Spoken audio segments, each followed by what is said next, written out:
This week's deployment of hundreds of National Guard troops and the reassigning of federal agents to bolster police patrols in the city, coming as D.C., which is home to more than 700,000 people, has seen violent crime fall for the past 2 years after spiking during the pandemic.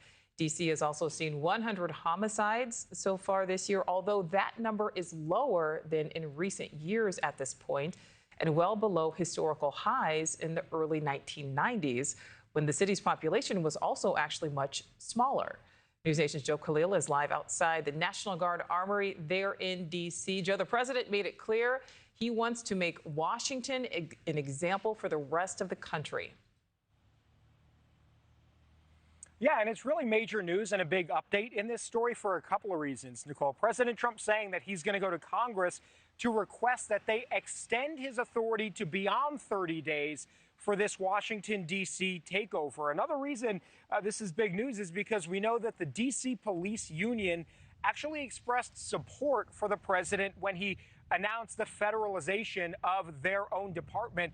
But they caveated that by saying they support it so long as it remains temporary. Well, now with President Trump announcing he's going to ask for an extension, the timeline is sort of indefinite. We don't know when federal troops and National Guard will be out of D.C. Take a listen to what the president said earlier this afternoon.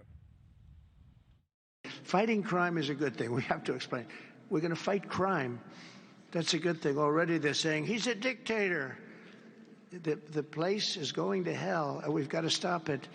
So instead of saying he's a dictator, they should say we're going to join him and make Washington safe. But they say he's a dictator.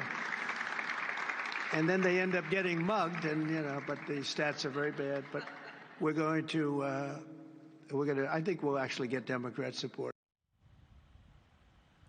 So as I'm talking to you, Nichole, you may end up seeing National Guard coming in and out behind me. They were out patrolling last night. It was a small group, just a few dozen of them in D.C., but we are told that tonight that number is going to increase significantly. We also know the National Guard has been patrolling basically only during the evenings in the district. That, too, the White House says is going to change. They are going to be 24 hours now. Their role is very much an assist role for the law enforcement that's on the ground. But the other federal agencies like the FBI and the DEA, who have boots on the ground here in D.C., not the case for them. They're actually going out, they're making arrests. And today, the White House says more than 100 arrests they attribute to the federal law enforcement that is now on the ground in this surge since last week when this began. Among those arrests includes 24 gun seizures, they say. We know there are more than 1,400 law enforcement officers throughout the district right now. We're told about 750 of those are D.C.'s local police, and about the other 700 are federal agents. So this is a major surge here in D.C. And again, I think the headline coming out of today is we're not sure when this is going to end in the nation's capital. All right, so Joe, we know the president is also focusing on the homeless, specifically homeless encampments.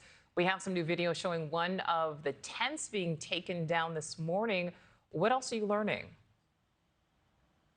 Yeah, and so I want to be clear, there's a distinction between federal property and district D.C. property. This is one of two encampments that was on federal property that at this point, as you can see here, is being taken down and cleared. And several others in D.C. are going to be slated to be the same exact thing.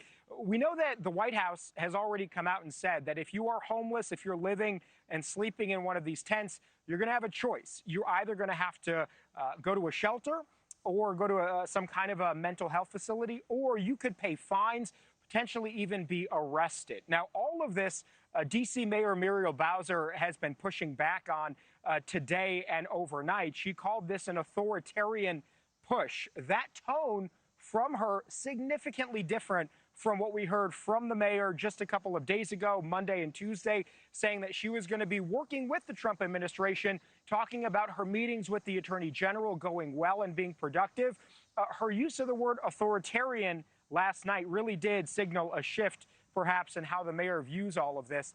But this is happening. And again, we're not exactly sure how long the federal presence will be here in the district now, as you're seeing the crime and also you're seeing the homeless encampments one by one starting to be taken down now. All right, Joe Khalil live there in Washington, D.C. Thank you for watching. Subscribe below and download our NewsNation app right now on your phone, and you will get fact-based, unbiased news for all Americans.